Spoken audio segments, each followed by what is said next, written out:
आज 4 अक्टूबर है और आज भी हमारे पास पढ़ने के लिए 2 एडिटोरियल हैं। आज का हमारा दूसरा एडिटोरियल है गज़ा के लिए जो अमेरिका के राष्ट्रपति डोनाल्ड ट्रंप ने शांति योजना बनाई है, मतलब युद्ध रुकवाने के लिए जो प्लान बनाए हैं, उसके बारे में। और पहला एडिटोरियल है हमारी अर्थव्यवस्था को लेकर। हमारी अर्थव्यवस्था में निजी निवेश को लेकर कुछ आंकड़े आए हैं, तो निवेश के आंकड़ों के बारे में। कुछ दिनों पहले आपको याद होगा हमने जीडीपी के बारे में पढ़ा था।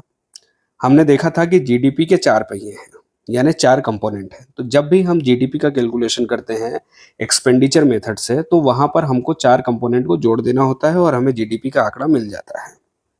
कौन कौन से 4 कंपोनेंट है? पहला कंपोनेंट है घरेलू उपभोग, दूसरा कंपोनेंट है निजी निवेश, और तीसरा कंपोनेंट है सरकारी खर्च, और चौथा है शुद्ध निर्यात। और उसके बाद हमने एक और एडिटोरियल पढ़ा था, और उस एडिटोरियल में पढ़ा था कि सरकार घरेलू उपभोग को, यानी इन 4 कंपोनेंट्स में से एक कंपोनेंट को, यानी घरेलू उपभोग, हाउस होल्ड कंजम्पशन को बढ़ाने के लिए सरकार जी-तोड़ कोशिश कर रही है। जिसमें सबसे पहली कोशिश सरकार ने क्या की थी? 2025-26 का जो बजट आया था उसमें सरकार ने इनकम टैक्स में कटौती की थी। उसके बाद अभी कुछ दिनों पहले अगस्त सितंबर में सरकार ने जीएसटी की दरों में कटौती की है। 22 सितंबर से जो फैसला लागू हुआ है उसी फैसले की बात हो रही है। तो जीएसटी सुधार हुआ है और इनकम टैक्स में कटौती हुई है, ताकि सरकार कोशिश कर रही थी कि इन प्रयासों के माध्यम से हमारी अर्थव्यवस्था में घरेलू उपभोग, घरेलू कंजम्पशन, हाउस होल्ड कंजम्पशन बढ़ेगा। सरकारी खर्चा भी लगातार बढ़ रहा था। बजट दर बजट सरकार अर्थव्यवस्था में पैसा डालने की कोशिश कर रही थी। कैपिटल एक्सपेंडिचर भी लगातार बढ़ रहा था, लेकिन अब सरकार अपने रणनीति के तहत इससे भी हाथ खींच रही है, अब कुछ पैसा कम डाल रही है। निर्यात के मामले में हम देख रहे हैं काफ़ी सारी चुनौतियां हैं। निर्यात के मामले में अमेरिका ने भारत के ऊपर टैरिफ लगा दिया है। भारत अपने कुल निर्यात का 20% निर्यात एक ही देश को कर रहा था, अमेरिका को कर रहा था, और अमेरिका ने भारत के ऊपर 50% का टैरिफ लगा दिया है। तो शुद्ध निर्यात के मामले में भारत को चुनौतियां आ रही है। हाउस होल्ड कंजम्पशन बढ़ाने के लिए सरकार कोशिश कर रही है, और सरकारी खर्च जो कि लगातार बढ़ रहा था उसमें कुछ हाथ खींच लिया है।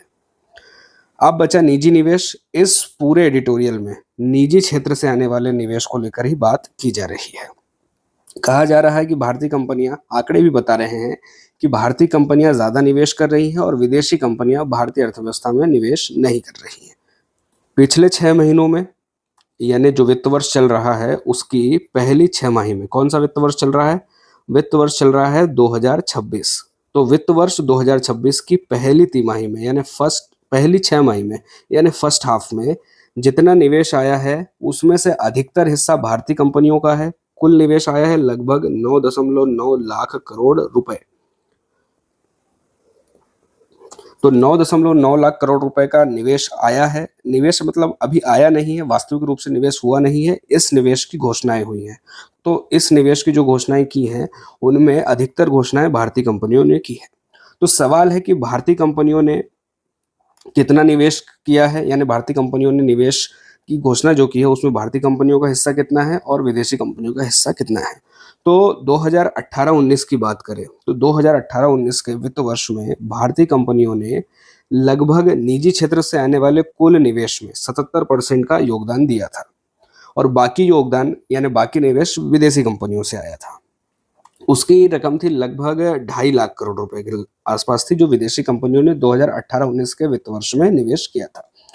इस साल की बात करें तो अभी पहली 6 माही में जितना भी निवेश की घोषणाएं हुई हैं, जितनी निवेश की घोषणाएं हुई है उसमें से 94% हिस्सा भारतीय कंपनियों का है। विदेशी कंपनियों ने मात्र 6% योगदान दिया है, और यह रकम है लगभग 60,000 करोड़ रुपए की।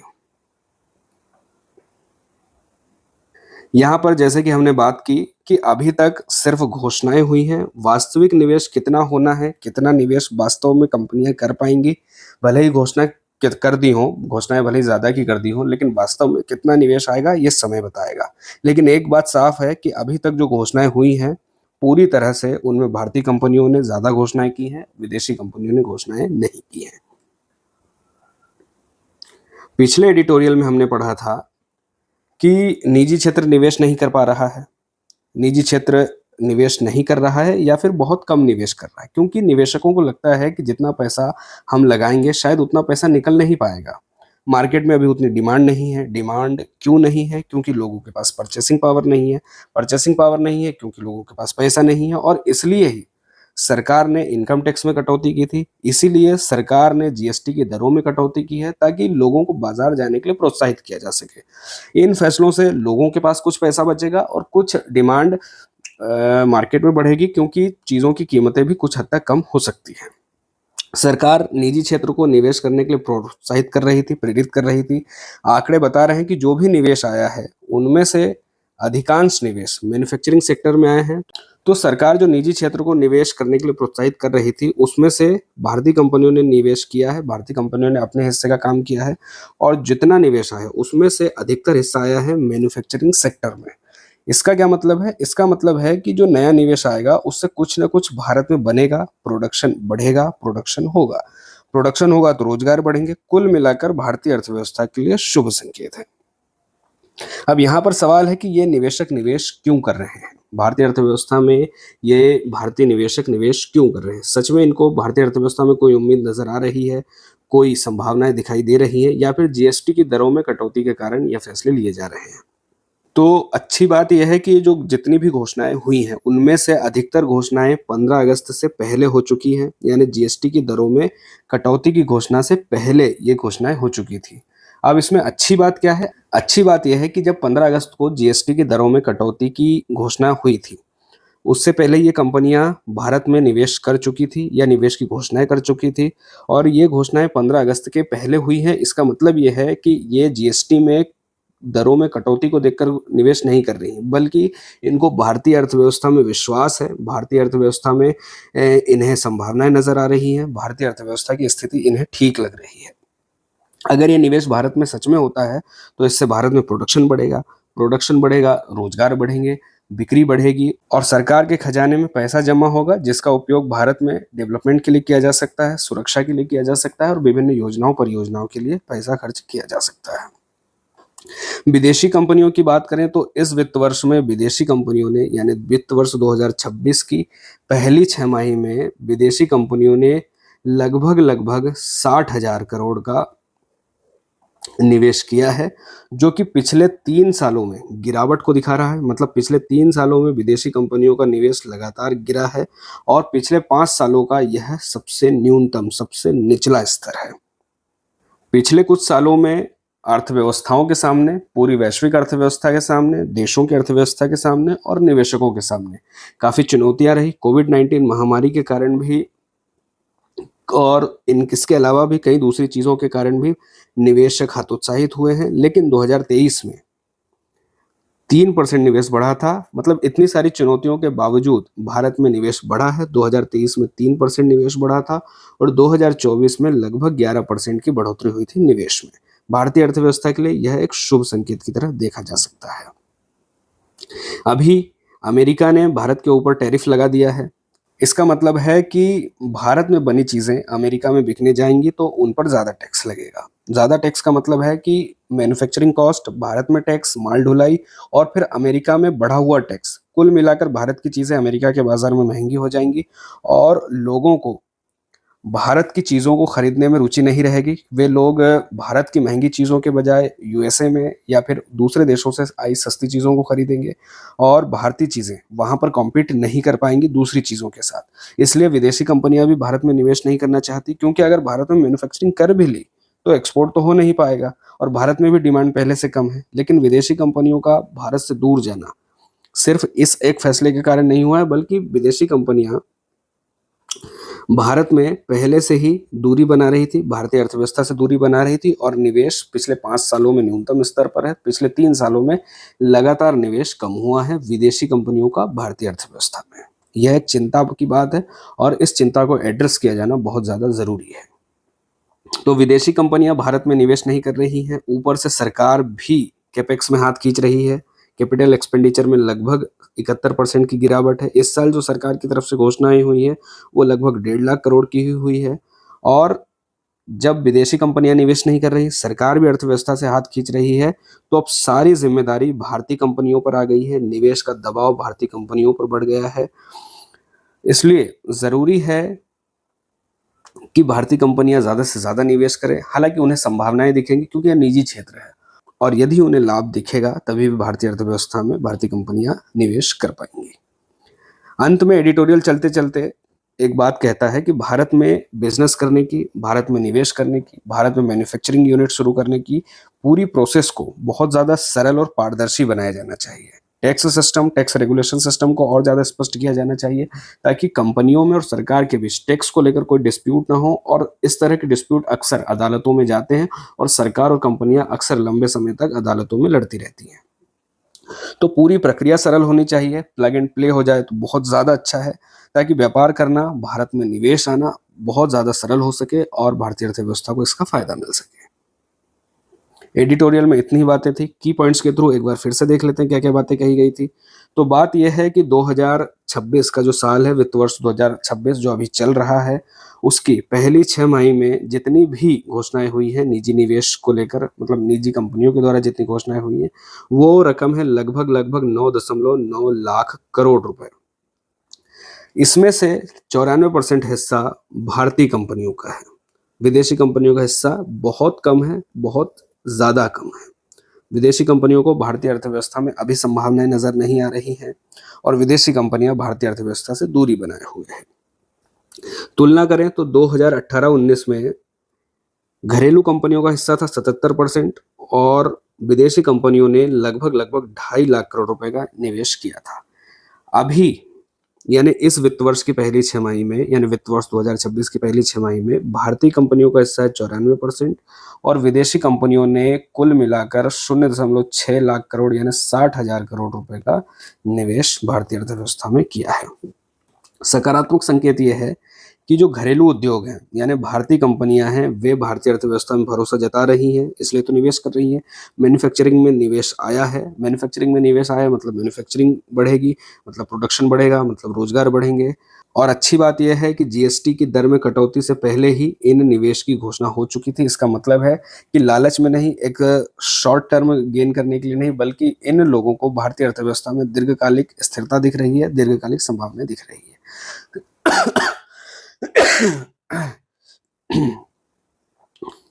यदि भारत में निवेश आता है, प्रोडक्शन बढ़ता है, मार्केट में डिमांड बढ़ती है, तो भारत सरकार के लिए भी राजकोषीय लाभ होंगे।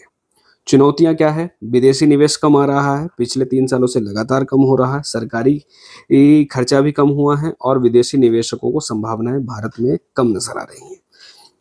नीतिगत सुझावों की बात करें तो सुझाव दिए गए हैं ताकि इस स्थिति को सुधारा जा सके, और पहला सुझाव यही है कि भारत में बिजनेस करने की, भारत में निवेश करने की, भारत में मैन्युफैक्चरिंग यूनिट लगाने की, भारत में धंधा करने की प्रक्रिया को बहुत ज़्यादा सरल बनाया जाना चाहिए। एफडीआई नीति को लेकर पारदर्शिता बनाई जानी चाहिए। टैक्स और टैक्स रेगुलेशन को लेकर स्पष्टता होनी चाहिए ताकि इस तरह के झगड़े न हो, और मैन्युफैक्चरिंग और इंफ्रास्ट्रक्चर पर सरकार को फोकस करना चाहिए और विदेशी निवेशकों से संवाद करके और उन्हें प्रोत्साहित करके भारत में अधिक से अधिक निवेश लाने की कोशिश करनी चाहिए। यहाँ पर मेंस के लिए सवाल हो सकता है कि भारतीय अर्थव्यवस्था में घरेलू निवेश की सक्रियता और विदेशी निवेश की मंदी एक साथ मौजूद है, मतलब एक तरफ घरेलू निवेश आ रहा है, दूसरी तरफ विदेशी निवेश नहीं आ रहा है। तो इस प्रवृत्ति के आर्थिक और नीतिगत प्रभावों का विश्लेषण कीजिए तथा सरकार द्वारा संतुलन स्थापित करने हेतु आवश्यक कदम उठाइए। तो भारतीय कंपनियां निवेश कर रही हैं और विदेशी कंपनियां निवेश नहीं कर रही हैं। एक तरफ भारत में निवेश को बढ़ाने के लिए, बाजार में डिमांड को बढ़ाने के लिए सरकार जो प्रयास कर रही थी वो तो हमने देख लिए हैं। सरकार इनकम टैक्स में कटौती की है, सरकार ने जीएसटी में सुधार किए हैं। दूसरा, जो विदेशी निवेश कम आ रहा है उसको लेकर इसमें मोटा-मोटी 1-2 कारण बताए गए हैं। पहला कारण तो यही है कि भारत में डिमांड कम है, और दूसरा कारण जो बताया है वो टैरिफ को लेकर बताया। तो टैरिफ को लेकर दोनों सरकारें बातचीत करके इस मसले का हल निकाल सकती हैं। बाकी जो प्रयास किए जा सकते हैं वो हमने सबसे लास्ट में देखे थे।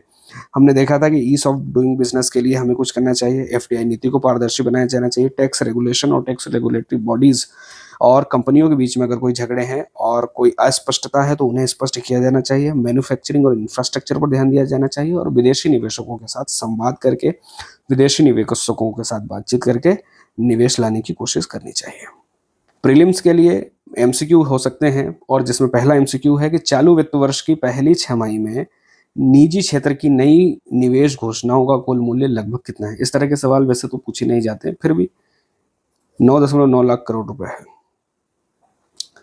दूसरा सवाल है कि वित्त वर्ष 2026 की पहली छमाही में विदेशी कंपनियों की निवेश घोषणाएं पिछले 5 वर्षों में किस स्तर पर पहुंची है? तो सबसे निचले स्तर पर न्यूनतम स्तर तक पहुंच गई है। तीसरा सवाल है कि जीएसटी दर कटौती से पहले घोषित निवेश दर्शाते हैं। ये हो सकता है क्योंकि जीएसटी दरों में जब कटौती की घोषणा हुई उससे पहले ही निवेश आ चुका था या निवेश की घोषणाएं हो चुकी थी। इसका मतलब है कि इन कंपनियों को भारतीय अर्थव्यवस्था में दीर्घकालिक आर्थिक विश्वास है और संभावनाएं नजर आ रही हैं। चौथा सवाल है कि सरकारी पूंजीगत व्यय वर्ष दर वर्ष कितनी, फालतू सवाल है, छोड़ दीजिए। पांचवा सवाल है कि एडिटोरियल के अनुसार घरेलू निवेश में वृद्धि से सरकार को कौन से लाभ होंगे? तो सरकार को राजकोषीय लाभ होंगे, कर संग्रह बढ़ेगा। तो उत्तर होगा ऑप्शन बी। पहला एडिटोरियल खत्म, अब दूसरा एडिटोरियल देखते हैं। दूसरा एडिटोरियल है गजा को लेकर। गजा के लिए ट्रंप ने एक शांति योजना बनाई है ताकि युद्ध को खत्म किया जा सके। तो कहानी शुरू से शुरू करते हैं। बात है 7 अक्टूबर 2023 की। क्या हुआ था 7 अक्टूबर 2023 को? 7 अक्टूबर 2023 को हमास ने इजराइल में घुसकर हमला किया,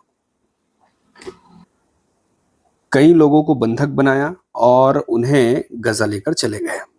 तब से ही इजराइल ने कसम खाई कि हमास को मिटाकर छोड़ेगा और तब से युद्ध चल रहा है। गजा में इजराइल की सेना सैन्य कार्रवाई कर रही है। पिछले एडिटोरियल में हमने पढ़ा था कि गजा में अकाल की स्थितियां हैं, बच्चे महिलाएं भी मारे जा रहे हैं। यूनाइटेड नेशंस जांच आयोग ने कहा था कि इजराइल गजा में जनसंहार कर रहा है और अब ट्रंप इस युद्ध को खत्म करना चाह रहे हैं और इसके लिए उन्होंने एक प्लान बनाया है। 20 सूत्रीय शांति योजना बनाई है। तो इस 20 सूत्रीय शांति योजना के जरिए ट्रंप चाहते हैं कि इसे हमास मान ले, इसे इजराइल मान ले और इस युद्ध को खत्म किया जाए। इस एडिटोरियल में हम देखेंगे कि इस 20 सूत्रीय शांति योजना में क्या क्या है। बाकी सारी चीजें हमने पिछले एडिटोरियल्स में देख ली हैं। पिछले एडिटोरियल्स में हम जाकर देख सकते हैं कि क्या समस्या है दोनों देशों के बीच में, और इसके मैप को भी हमने देख लिया अच्छे से। इजराइल के मैप में वेस्ट बैंक में कौन रहता है और गजा पट्टी में कौन रहता है, कहाँ पर है दोनों, किस किस देश से सीमा साझा करते हैं, ये सारी बातें हमने पिछले एडिटोरियल्स में देख ली हैं। कहा जा रहा है कि ट्रंप की इस शांति योजना को इजराइल का समर्थन मिला है और अरब देशों का भी समर्थन मिला है। भारत ने भी इस प्लान को सपोर्ट किया है, इसका समर्थन किया है। लेकिन सबसे बड़ी समस्या यहाँ ये है, सबसे बड़ा सवाल ये है कि यहाँ पर फिलिस्तीनी जनता का प्रतिनिधित्व नहीं है। उनकी क्या इच्छाएं हैं, उनकी क्या समस्याएं हैं, वे इस समस्या को किस तरह से देख रहे हैं, उनकी यहाँ पर राय शामिल नहीं है, उनका यहाँ पर प्रतिनिधित्व नहीं हुआ है। 7 अक्टूबर से युद्ध चल रहा है। जब से हमास ने इजराइल में घुसकर लोगों को बंधक बनाया था, हमला किया था, तब से ही इजराइल की सेनाएं गजा में घुसकर वहां पर हमास को खत्म करने की कोशिश कर रही हैं।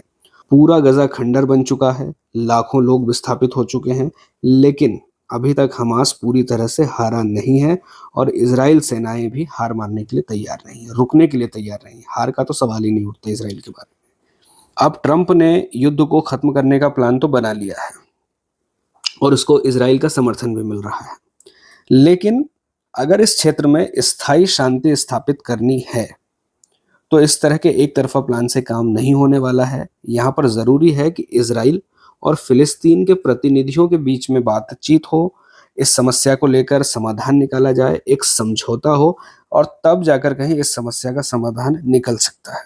और सच में देखें तो इस समस्या का समाधान 2 राष्ट्र के सिद्धांत में है। एक राष्ट्र होना चाहिए इजराइल और एक देश होना चाहिए फिलिस्तीन।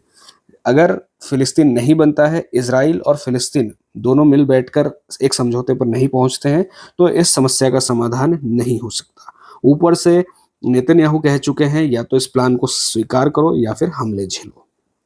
तो इस तरह से एक तरफा प्लान भी थोपा जा रहा है, ऊपर से धमकियां भी दी जा रही हैं।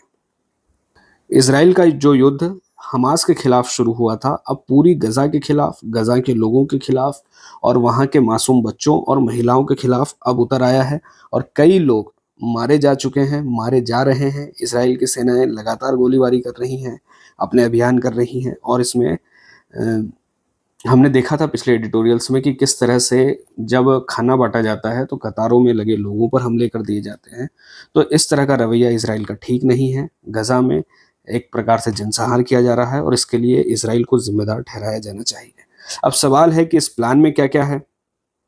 तो जो प्लान ट्रंप ने बनाए हैं उसकी सबसे पहली बात तो यही है कि सबसे पहले हमास इस प्लान को स्वीकार करे और सभी बंधकों को रिहा करे। तो सबसे पहली बात है कि सभी बंधकों की रिहाई होनी चाहिए, और उससे पहले जब हमास इस प्लान को स्वीकार करेगा और हमास इन सभी बंधकों को छोड़ देगा, अभी अनुमान लगाया जा रहा है कि हमास के पास लगभग 48 बंधक हैं अभी जो बचे हुए हैं, उसमें से सिर्फ 20 जिंदा हैं, बाकी के शव हैं। तो जो बंधक हमास के कब्जे में है, चाहे वह जिंदा हो चाहे मर चुके हो, उन्हें इजराइल को सौंपा जाना चाहिए और उसके बाद तत्काल युद्ध विराम होगा। तो दूसरी बात यह है कि जब हमास इस प्लान को स्वीकार कर लेगा तो उसके बाद युद्ध विराम होगा। इस प्लान की तीसरी बात यह है कि फिलिस्तीन के लोगों को उनके घरों से, मतलब जो लोग गजा में रह रहे हैं, उन लोगों को गजा से निकाला नहीं जाएगा, उन्हें गजा छोड़ने के लिए मजबूर नहीं किया जाएगा। इसके बाद इस प्लान की चौथी बात जो है वो ये है कि गजा को एक अंतरराष्ट्रीय शासन निकाय, एक इंटरनेशनल गवर्नेंस बॉडी के अधीन रखा जाएगा और इस बॉडी को बोर्ड ऑफ पीस कहा जा रहा है और कहा जा रहा है कि इसकी अध्यक्षता खुद अमेरिका के राष्ट्रपति डोनाल्ड ट्रंप करेंगे। इसके अलावा एक गजा में एक अंतरराष्ट्रीय स्थिरीकरण बल यानी इंटरनेशनल स्टेबलाइजेशन फोर्स यानी ISF की तैनाती की जाएगी। इसमें दूसरे देशों के सैनिक होंगे। ISF गजा में पुलिस की स्थापना करेगी, उसे ट्रेनिंग देगी ताकि गजा में शांति स्थापना की जा सके। इजरायली सेना गजा में नहीं रहेगी लेकिन गजा की परिधि पर रहेगी ताकि इजराइल अपनी सुरक्षा को लेकर चिंतित न रहे और अपनी सुरक्षा को सुनिश्चित करे। इसके अलावा इजराइल चाहता है कि हमास, मतलब इस प्लान में भी है कि हमास को अपने सारे अस्त्र शस्त्र और हथियार त्यागने होंगे, सारे सैन्य ढांचों को समाप्त कर दिया जाएगा, सुरंगों को समाप्त कर दिया जाएगा, हथियारों की फैक्ट्रियों को समाप्त कर दिया जाएगा, गोदामों को समाप्त कर दिया जाएगा और सारे सैन्य हेडक्वार्टर्स को समाप्त कर दिया जाएगा। और यह भी कहा जा रहा है प्लान में कि हमास के जो लड़ाके हथियार को त्याग कर नॉर्मल जीवन जीना चाहते हैं, वे गजा में रह सकते हैं, वहां पर अपना सामान्य जीवन शुरू कर सकते हैं। इसमें यह भी कहा जा रहा है कि हमास भविष्य में किसी भी प्रकार की सरकार में एक संगठन के तौर पर शामिल नहीं होगा। इन सब बातों के अलावा फिलिस्तीनियों को सर्वोच्च निर्णय निर्माणकारी निकायों से तब तक दूर रखा जाएगा जब तक पैलेस्टीनियन अथॉरिटी में सुधार नहीं हो जाता। तब तक इन्हें यानी फिलिस्तीन के लोगों को उनके ऊपर ही शासन करने वाले निकायों से दूर रखा जाएगा। अब यहां पर सवाल उठता है कि क्या हमास इस प्रस्ताव को स्वीकार करेगा, क्योंकि इस पूरे प्लान में हमास को पूरी तरह से खत्म करने के लिए योजना बनाई गई है और जितने भी प्रावधान हैं वो हमास को खत्म करने के लिए ही है। तो सवाल सबसे बड़ा यही है कि हमास क्या इस प्लान को स्वीकार करेगा या नहीं करेगा। और यदि हमास इस प्लान को स्वीकार कर भी लेता है और फिलिस्तीन के लोग हमास को अस्वीकार भी कर देते हैं, हमास को नकार भी देते हैं, तब भी इस पूरे प्लान में स्थायी समाधान की ओर कदम बढ़ते हुए दिखाई नहीं दे रहे हैं, क्योंकि फिलिस्तीनी राष्ट्र या फिलिस्तीनी देश बनने की दिशा में अभी तक कुछ नहीं कहा गया है, कुछ ठोस रूप से नहीं कहा गया, जबकि समस्या का समाधान द्विराष्ट्र सिद्धांत में ही है। तो इसलिए इस बात की कोई गारंटी नहीं है कि फिलिस्तीन की ओर से इजराइल का प्रतिरोध खत्म हो जाएगा। साथ ही इस प्लान में कोई समय सीमा निर्धारित नहीं की गई है, कोई समय सीमा नहीं है कि कब तक यह प्लान एग्जीक्यूट हो जाएगा, कोई समय सीमा निर्धारित नहीं की गई है कि कब तक गजा को इंटरनेशनल स्टेबलाइजेशन फोर्स के अंतर्गत रखा जाएगा, कब तक फिलिस्तीनी प्राधिकरण में सुधार हो जाएगा और कौन तय करेगा कि फिलिस्तीनी प्राधिकरण में सुधार हुआ है या नहीं हुआ है, इसकी निगरानी कौन करेगा। तो इस तरह की बातों को अभी तक स्पष्ट नहीं किया गया है। अंत में कहा गया है, इजराइल से कहा गया है एडिटोरियल में कि जो दिन प्रतिदिन इजराइल फिलिस्तीनियों पर हमले कर रहा है उन हमलों को बंद करना चाहिए और बंधकों को सौंपे जाने के बदले युद्ध विराम की घोषणा करनी चाहिए और मिल बैठकर शांति से इस समस्या का एक स्थायी समाधान ढूंढा जाना चाहिए। एडिटोरियल में इतनी बातें थी। की पॉइंट्स में देख लेते हैं फिर से एक बार कि क्या क्या जरूरी बातें इस एडिटोरियल में कही गई थी। तो पूरी कहानी शुरू होती है 7 अक्टूबर 2023 से, जब हमास ने इजराइल पर हमला किया था और कई लोगों को बंधक बना लिया था। उस समय अंतर्राष्ट्रीय स्तर पर इजराइल को लेकर सहानुभूति थी, और हमास को एक अंतर्राष्ट्रीय आतंकवादी संगठन के रूप में देखा जा रहा था। तब से इजराइल ने हमास के पूर्ण विनाश की कसम खाई थी और तब से ही इजराइल गजा में सैन्य अभियान कर रहा है।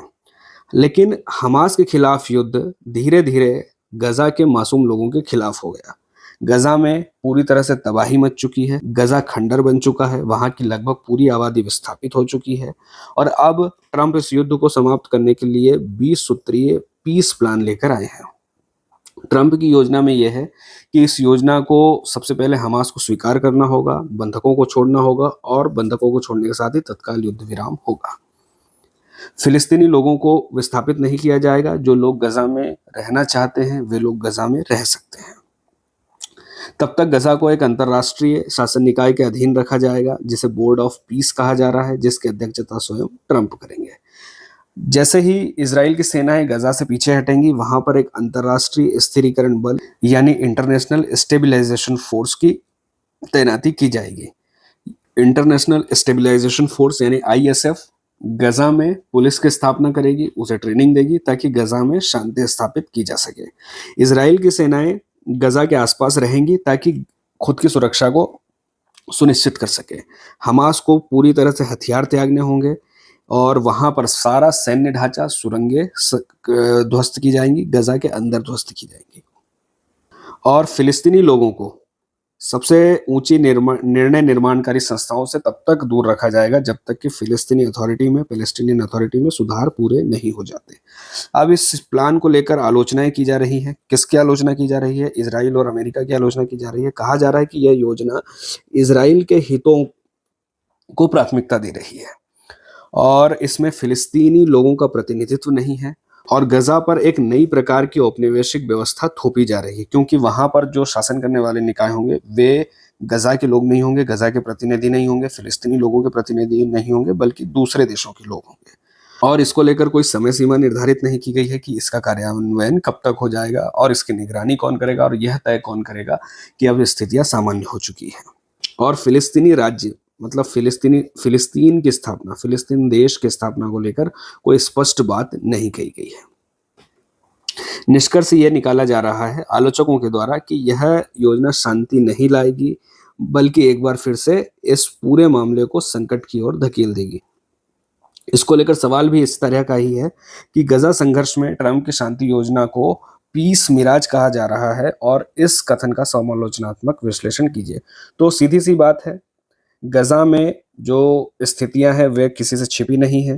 ट्रंप इस युद्ध को समाप्त करना चाहते हैं, लेकिन इस प्लान में स्थायी शांति को लेकर कोई बात नहीं कही गई है।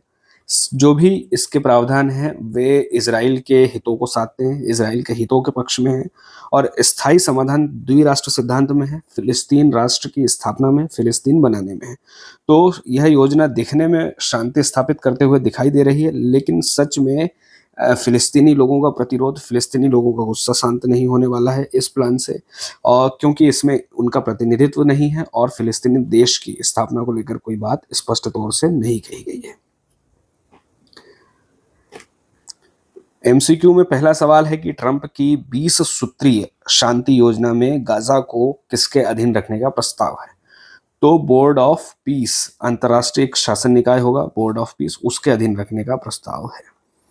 दूसरा सवाल है कि योजना में इंटरनेशनल स्टेबिलाईजेशन फोर्स यानी ISF की भूमिका क्या है? तो गजा में स्थिरता और सुरक्षा सुनिश्चित करना है।